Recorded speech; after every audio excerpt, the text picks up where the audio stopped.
Sencillo y efectivo. Un podcast de BBVA.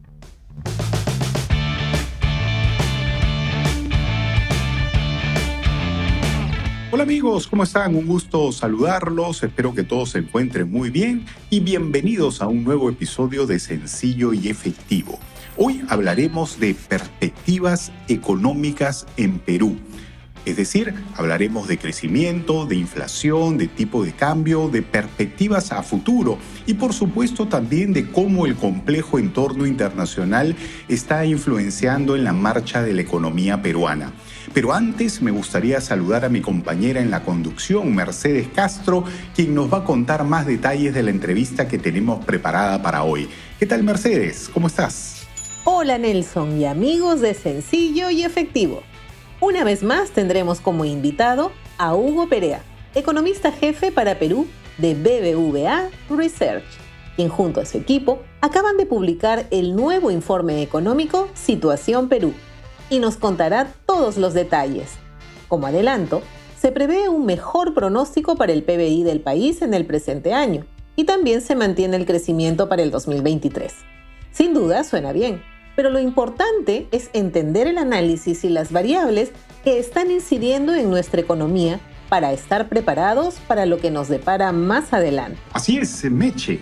Es importante señalar que Hugo Perea también compartirá su visión sobre el tipo de cambio que actualmente está teniendo una marcada fluctuación en el mercado local.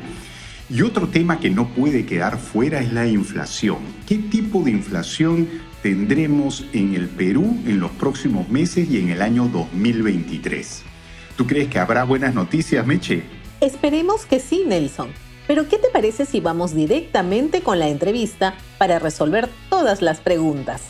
Perfecto, vamos con la entrevista. Hola, Hugo. Ya se va haciendo costumbre tenerte en el podcast, pero la verdad es que estamos muy agradecidos con tu participación. Hola Hugo, ya estamos preparados para recibir toda la información que nos vas a compartir el día de hoy.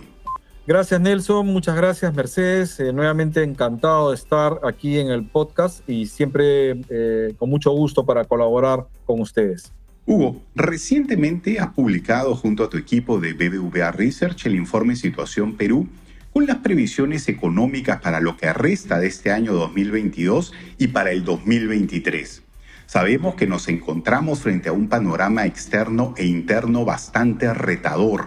Entonces, ¿qué factores han motivado a que ustedes eleven la proyección de crecimiento del PBI para este año y que mantengan la del año 2023?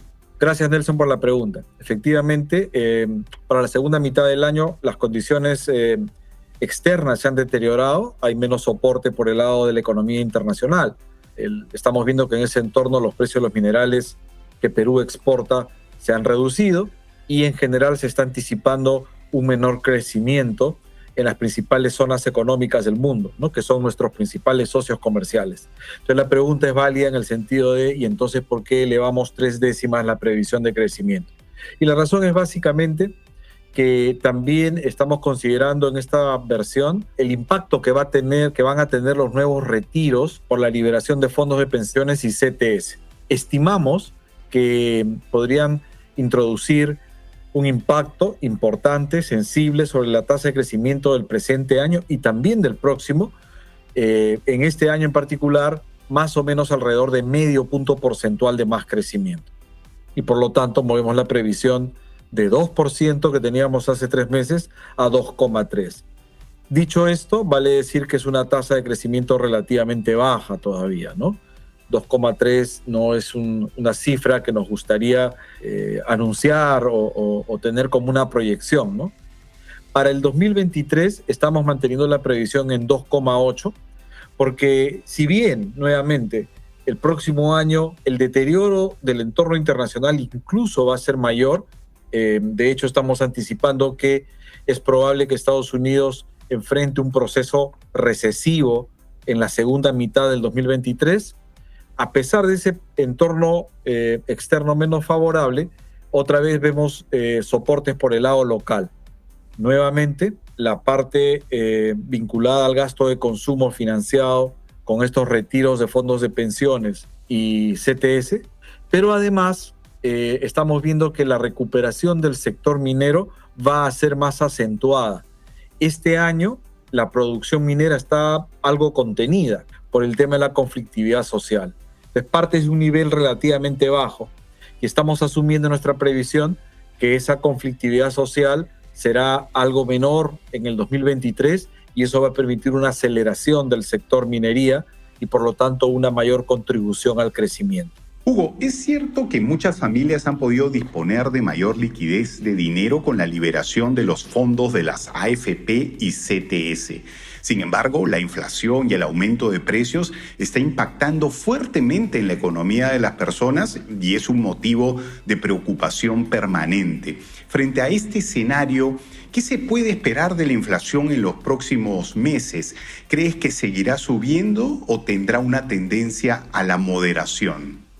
Sí, nosotros estamos estimando que a partir del mes de julio, la tasa interanual de inflación, o sea, comparar el nivel de precios de julio de este año con respecto a julio del año anterior, va a empezar a descender.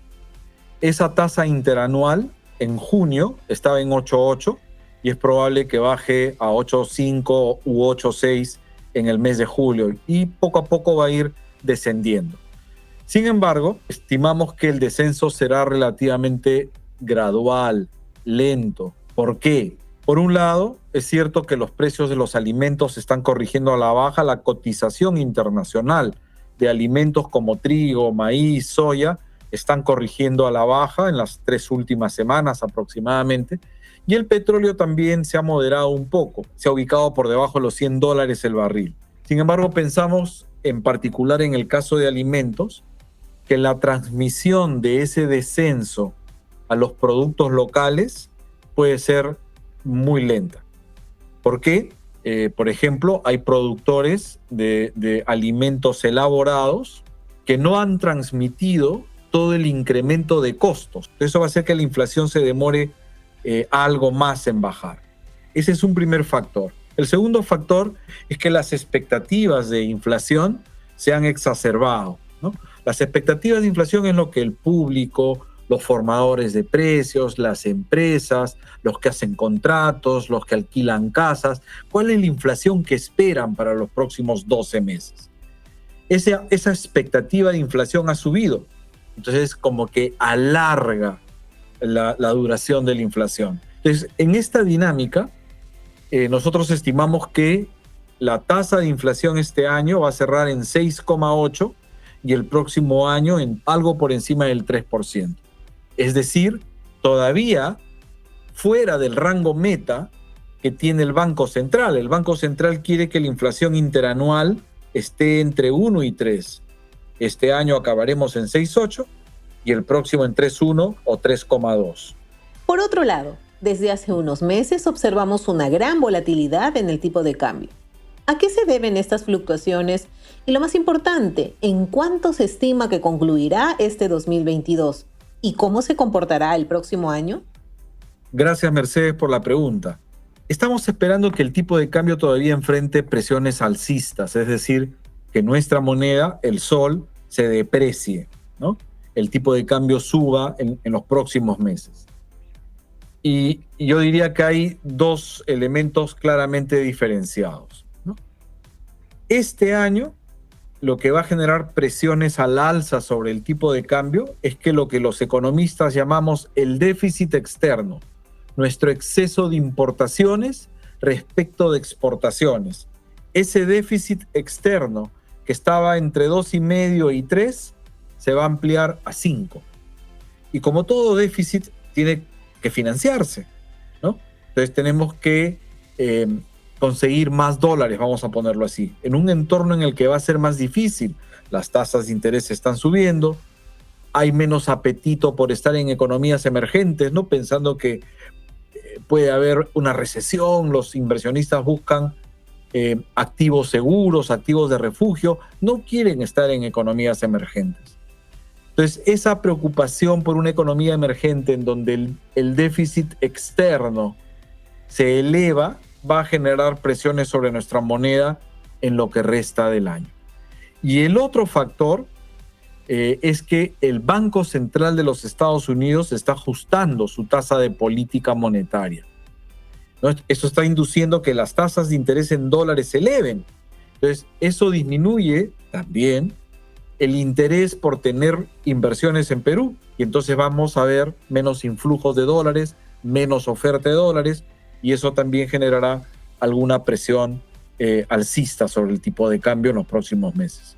Entonces, en este contexto, estamos estimando que este año el tipo de cambio cerrará en un rango entre 3.90 y 4 soles, que el próximo año cerrará entre 3.95 y 4 soles con 5 centavos.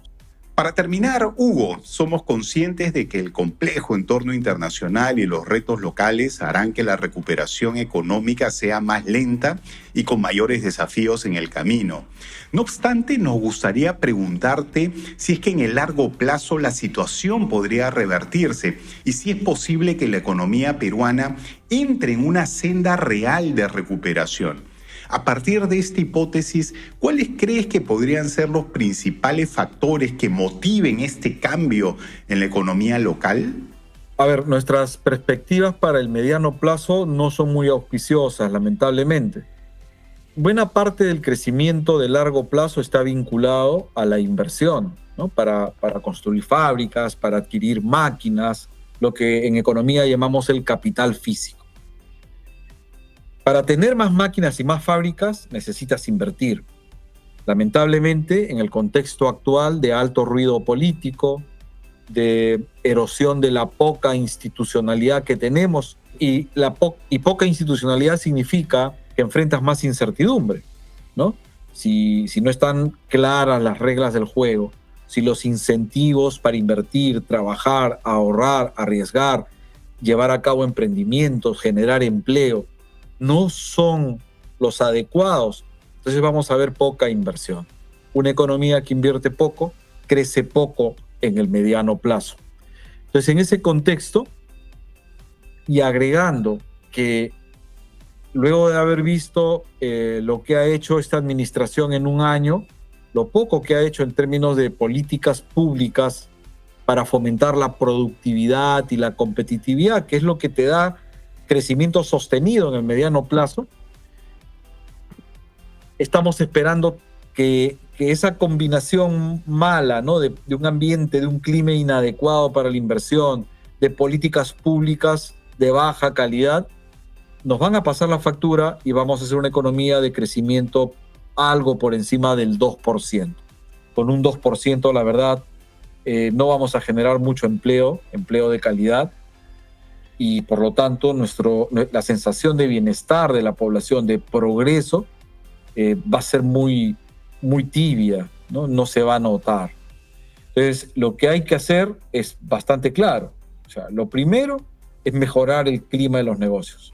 Entonces hay que reducir los decibeles en la confrontación política, dar mayor estabilidad, buscar consensos para generar más confianza. Y lo segundo es buscar consensos para hacer reformas que nos permitan impulsar la productividad de la economía. La productividad es la clave del éxito. Hay elementos que están inhibiendo nuestra productividad.